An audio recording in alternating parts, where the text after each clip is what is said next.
Hello everyone, Andrew here, and today I'm going to be talking about the Nintendo 64 because a few days ago I received a suggestion from someone saying that they were interested in getting a Nintendo 64, but they didn't know too much about it, so they were hoping I could make a video about like some of the accessories and features of the console so that they would know a bit more about what they were buying. So here we go, we're going to be talking about the N64, and as you can see, it's the fun machine, because I guess apparently the NES and Super NES weren't fun. Nintendo 64 was the first actual fun console Nintendo released, apparently. So anyway, this is one of the boxes that you could buy it in. This is just a normal set, without any extra features or special colors or things like that. And then on the back, we can see some of the games that were out for it at the time. So yeah, this was just one of the original boxes. But let's take a look at what you got. So when you bought that box, one of the main thing you got is, of course, the console itself, which is it's really neat. I actually really like the Nintendo 64. But yeah, anyway, so it was Nintendo's first console to have 4 controller ports built in, so you didn't have to have any like outside accessories to help with that. You also, yeah, so 4 controller ports there. On top here, we have the on switch, reset button. And we also have this little door here, which will hold either your expansion pack or jumper pack, although we'll talk about that a bit more later in the video. We, of course, have where the cartridge goes in, we have a vent, and if we look on the bottom here, we have some more vents. On the back, we have an AV and power, and we also have another little door here on the bottom, which is the extension port, as it says EXT on the little cover here, and unfortunately that was never really used in North America, and I believe in Europe as well. Although, sorry, it was definitely not used in either North America or Europe, although it was used in Japan, and I will get to that in a bit later as well. So yeah, and other things that came in the box include your AV cord, your power bar, which is this massive block, as you saw. There's a whole big space for it to go into the back, and of course it also came with your controller. And at first, when this N64 came out, a lot of people thought that the controller was pretty weird. And I mean, it does look kind of strange at first. So I mean, it's like, how do you hold it? For most games, the D-pad isn't really used, so you're mainly just going to hold it with your left hand in the middle and right hand on the right handle, so you can get all of those buttons. And then you have some main buttons. You have start, you have the A and B buttons, you have all of the different C buttons, which are usually used for controlling camera angles and things like that. Although they are sometimes used if a lot of buttons are needed in the game, like in The Legend of Zelda, where you'll have the C buttons will be like using your different weapons and stuff like that. On the top, you have your L and R trigger buttons, and then on the bottom, you have the Z button, or the Z button for our American viewers. But yeah, the Z button, or the Z button, and it's kind of funny because when I was a kid, when I was trying the controller for the first time at a Toys R Us when they had a display set up, I read a sign in Mario 64 that said to press the Z button to do a ground pound, and I couldn't find it on the controller, because this controller definitely is a lot different than the NES and Super NES controllers that came before it, in both design and button placement. Because yeah, I definitely never thought to look on the bottom for the Z button. And it's also the first Nintendo controller to not feature a select button, unless you count the second player controller of the Famicom, which had no start or select buttons. But what I basically mean is we have the start, but no select or anything like that. But yeah, if we look on the bottom of the controller, there's a port here where we can actually put something in, and I'm going to get to that later in the video as well.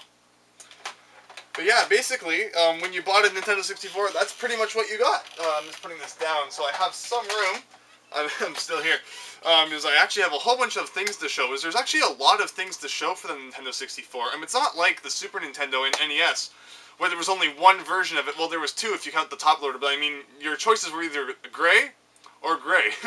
But Nintendo 64, all of that changed. There's just so many accessories, so many different versions, and yeah, there's just a lot of things to show. But anyway, yeah, so as far as games go, now that we've got the console out of the way, games always came in the same style box. We had the picture on the front, and then you just had sort of the title on the sides and top, and then we almost drop it, but luckily we make an awesome recovery there. And then the cartridges looked like this. They had sort of the rectangular bottom and sides with the rounded top. For North America, the games have these little indents in the corners. Just like the Super Nintendo. I actually planned on talking about the Super Nintendo before the Nintendo 64, but because I got the request for the 64, I said, might as well just talk about that. Because the Super Nintendo uses the same sort of region protection, where unlike the NES and Famicom, where no matter what you do, the games aren't interchangeable without the use of a converter, the only sort of region protection that the Nintendo 64 has is where these indents are, and that stops the games from going into consoles of different regions. That's true for North America and Japan, at least. I'm not actually quite sure what the European cartridges have as far as the back goes. That would be interesting to see, actually. But yeah, so anyway, if we hold up a Japanese game here, so as we can see, we have Mario 64, North American and Japanese. The interesting thing is, every single Japanese game I own, and I own the North American counterpart for it, the labels are always different. I'm not sure why they always had to change the picture. As I mean, it goes both ways. Sometimes the pictures in North America look better, and sometimes the one in Japan look better, but I don't really see the point of redrawing the picture for every different region. Considering that, I mean, it's not like there's anything wrong with the Japanese one, but yeah, I guess whatever they wanted to do. But anyway, if we look on the back, you'll see how the indents are different. The North American one is on the side, and then the Japanese one, it's more inside the cart and not directly on the side. And that is supposed to stop you from playing the different games in the different region consoles. Although, luckily, there were things like converters or the Adapter Wonder that would allow you to play it in either of the consoles. So that was how I actually played my Diddy Kong Racing, the Japanese version, the other day, by using this converter, rather than hooking up the Japanese Nintendo 64, which I will show in a second too. But yeah, so there are ways to bypass that. And then also, just like the North American box, the Japanese box is also different. It's interesting because instead of being more of a rectangle to the side, it's more vertical. Anyway, and it's just interesting. So, different box arts and stuff again, of course, because they, for some reason, had to change the picture. But anyway, here I'm going to show, also unlike the NES and Super NES, the N64s actually look exactly the same pretty much in North America and Japan, because the Super Famicom and the Super Nintendo actually looked a bit different, and then the Famicom and NES were just completely different leagues. But yeah, so if you're looking at them right now, you probably won't be able to guess which one is the Japanese one. But luckily, I can tell that this one is in fact the Japanese one, and it looks exactly like what we just went over, with the exception that I don't have a thing on the bottom, but you will see why in a second. But yeah, the reason you can tell it's Japanese is because, of course, the stickers and stuff will have Japanese kanji and stuff on them. Another thing that's interesting to point out is that the Japanese power cord, if we look on the back of the North American power cord, we will see that if we look on the back, there's kind of a space for a sticker here, but there isn't anything. But if we look at the Japanese version, there's actually a warning sticker on there about, like, don't do something bad with your power cord, like, put it in the bath or something. But yeah, so that's just one interesting difference there. And yeah, and then if we look inside, there will be those different spaces so that the Japanese cartridges can fit in. The reason I have this off though is because now I'm going to talk about that expansion port, and I usually keep my Japanese Nintendo 64. I don't know, I just chose the Japanese one. I usually keep that on top of my Dr. V64. Now this is an interesting piece of technology here. It can kind of be used as a dev kit for N64 games, although if you hack the BIOS, you can also, what's it called? You can also use it to create N64 ROMs. There's not really any point to that these days, considering that the internet is just covered with stuff like that. Not that I would really want to anyway, but I always like to collect interesting pieces of hardware like this, although unfortunately, I don't know if you can tell in the video, you actually can't. It's kind of yellowed on the front because the genius that was selling it had it in their front window of their store, so the sun kind of got to it. But yeah, anyway, just as you can see, you can place this on top of here, and I will set it on my lap because it's actually kind of heavy. And then there you go. Although, of course, for not official hardware like that, the main port of that expansion port was actually for the Nintendo disk drive, which only ended up coming out in Japan, just like the Famicom disk system. And there was a few games that came out for that too. There was like mostly Mario Art Studios, and there was an F-Zero expansion that let you create custom colored cars and custom tracks and things like that.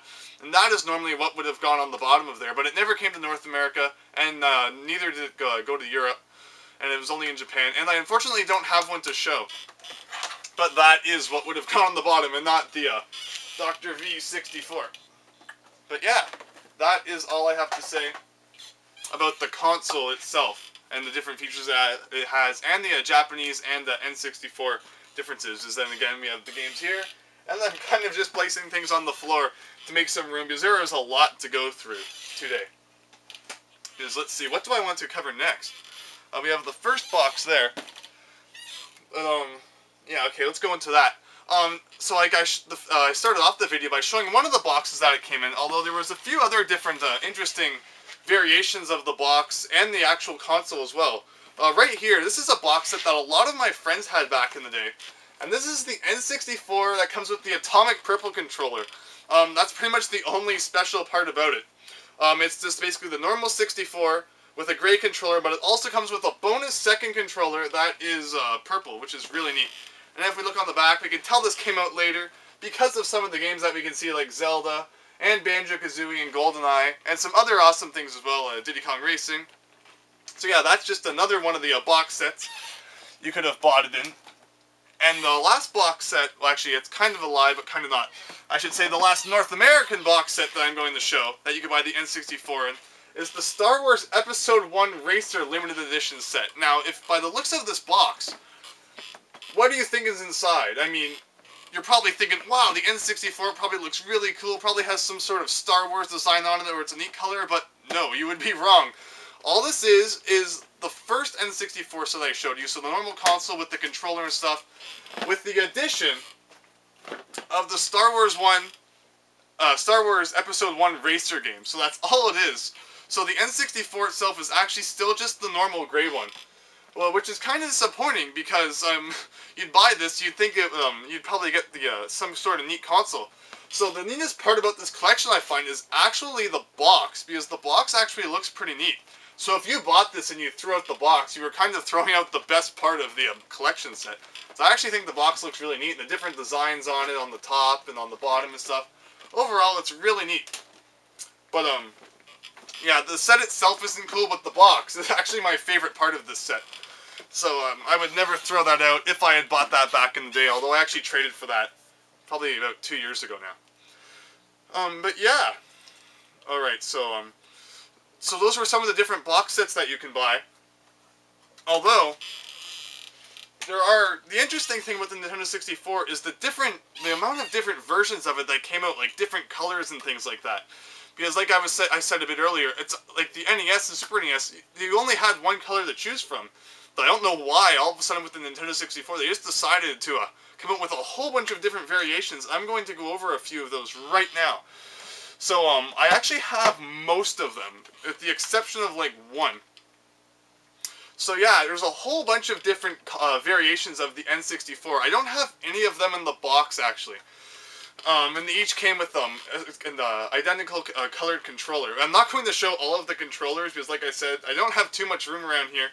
So, I'm actually, didn't bring all of them over. I just brought that green one over to show you that they do have matching colored controllers. But I will show all of the consoles. This one here is the green one, and this actually came in a special edition set that you could get with Donkey Kong 64.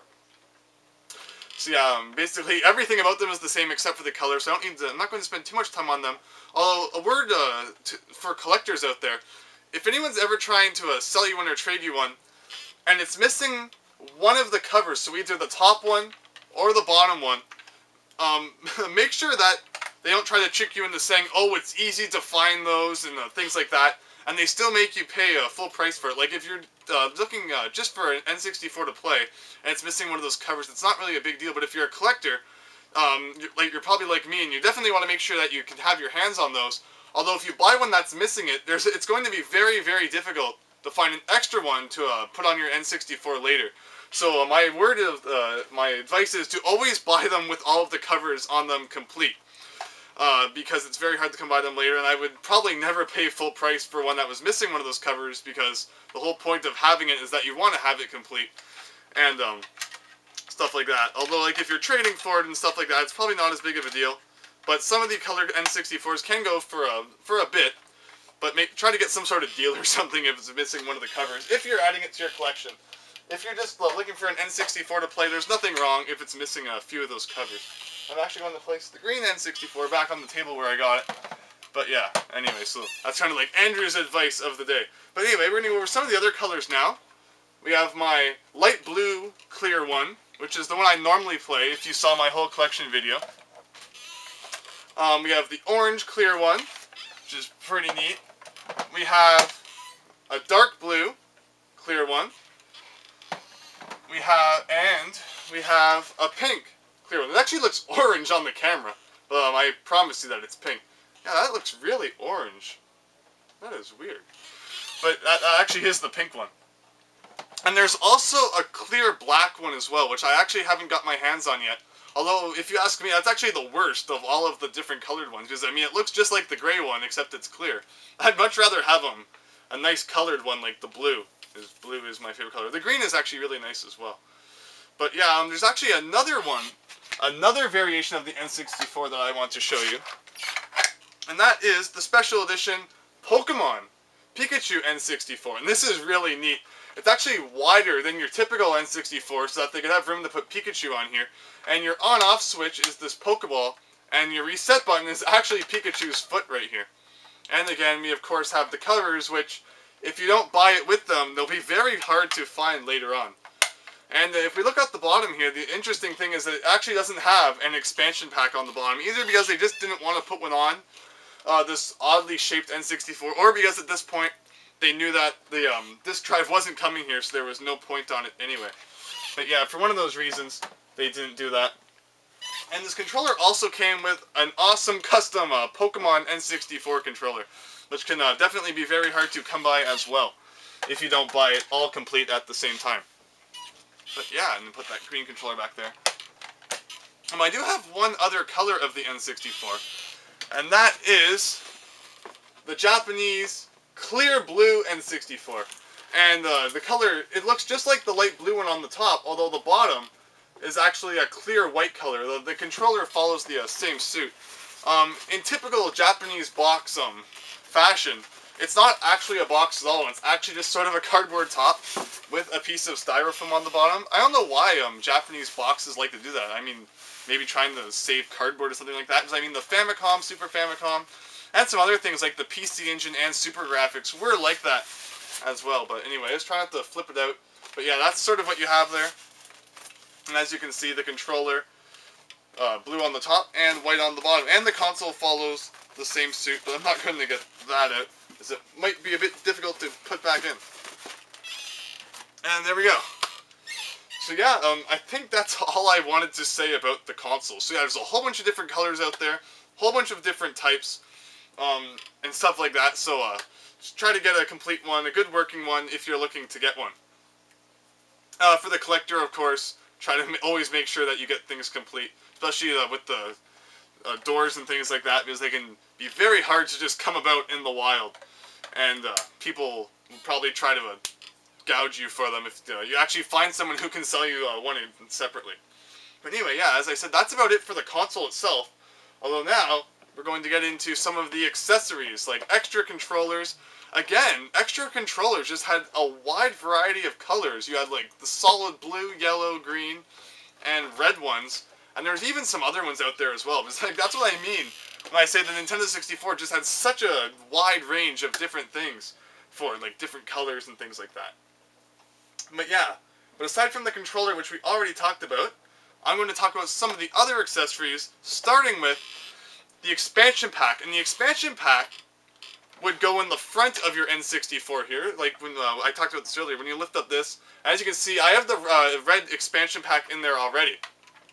And what the expansion pack does is it adds more memory to your N64, which will allow you to play some games which actually require it, such as Donkey Kong Country 64. Donkey Kong Country 64 actually came included with one, but there's some other games out there that you'll only be able to play if you have the expansion pack, like this here. And another note that I actually forgot to mention is if you open the front of an N64, and you see that there's absolutely nothing in here. So like there's no expansion pack or no jumper pack. Don't buy it because your N64 will not work without at least one of those things. So always make sure that one of those is in there. I don't know how many times I go to thrift stores and things like that, and some person, some terrible person, has stolen one of those pieces out of the Nintendo 64, which makes it almost useless unless you have another extra one. But as long as people take them, and there'll always be like sort of a chain of people who are looking for them, and then those people will take them, and then those people, then that N64 will be missing one, so then this is a never-ending chain of N64s that are missing in the jumper packs and expansion packs, unfortunately. But yeah, always make sure that your N64 has one of these in it if you are going to buy it. But yeah, as I was saying, that is needed, absolutely 100% required to play some games, such as Donkey Kong 64, although there are some games where it isn't required, although it will do things like make the graphics a bit better, or things like that. I actually don't know any games off the top of my head that are like that, but there are some cases like that as well. Next accessory I'm going to show is the RF switch for the N64. So just like we had our normal AV cable, you can also get this end here. If you have an older TV that doesn't have the red, yellow, and white ends, you can get this so that you can use your Super Nintendo or NES RF cord and then plug that into your older TV. So that's kind of useful. Then there's even a switch here to set it to either channel 3 or 4, whichever one you want to use to play it. The next thing I want to show is the Nintendo 64 memory card, and this is the first thing I'm going to show. That goes into the bottom of your controller here. So here we have the memory card, and you can just sort of put it in there. And some N64 games actually save some data onto the memory card. One game I can think of is Mario Kart 64, where it saves to your cartridge normally, although if you wanted to save ghost data from your time trials and things like that, you would have to have a memory card to save it to. Another game is actually Quest 64, which is an incredible RPG. The only way to save in this game at all is to a memory card. So if you don't have a memory card, unfortunately you're going to have to either play the game in one go, or just try to find the memory card so that you can save as you play through it. I would not recommend trying to play through it without saving. Yeah, it's definitely not a short game, and I don't remember if dying takes you back to the title screen or not. It's actually been a while since I've played Quest. It's on my list of games I want to go back and play. My list of games like that is super long. But anyway, the interesting thing about the memory cards is this is an official Nintendo one, although there are so many third-party ones out there. I mean, Performance, a company who made some things for the N64, just had so many different variations. I mean, in different colors. And you have red, and then they even made a black one, and the gold one, and they made the Memory Card Plus. I have no idea what the difference between that is. Maybe just more memory. But, I mean, there's just so many different ones. And then you have some other ones here in different shape. There's just so many different variations of the memory card for the N64. And any of them will do. I mean, they'll all save fine, although I'm sure different ones will have different amounts of memory. But just, if you need a memory card, just know that there are different shapes and sizes of them out there. And just try to find whatever kind of one you can. Because like some games like Quest 64 will require them. Or if you want to save your ghost data, they will be very useful for that as well. The next thing the accessory I'm going to show is the N64 jumper pack. Or sorry, not jumper pack. The rumble pack. This is the jumper pack. But this is the rumble pack. And here, right here. And as everyone I'm sure knows, when you put this in the back of your controller, some games will enable a rumble feature. This actually does add quite a bit of weight to the back of your controller, although it's not really a big deal. Although some games will rumble, which is pretty neat. And then that is a feature that has, of course, been with gaming ever since. Every controller has some sort of built-in rumble feature. I'm actually not really a big fan of rumble. I mean, I would never have gone out back in the day and bought a rumble pack because I cared that my games had the rumble feature on. Although, I mean, that doesn't really bother me. Half the time I don't even notice it because I'm so busy concentrating on the game and not this little jolt that my controller is giving me. But some people will probably like it more than I do, but oh well. And anyway, there's the box again. And then on the side, you can see some of the different colored controllers that you could buy, like I was talking about. Like that blue one I showed that was in the box. Alright, second last accessory I'm going to show actually came bundled with Pokemon Stadium. And that is the transfer pack. And just like all the other accessories, this one, of course, goes into the bottom of your controller.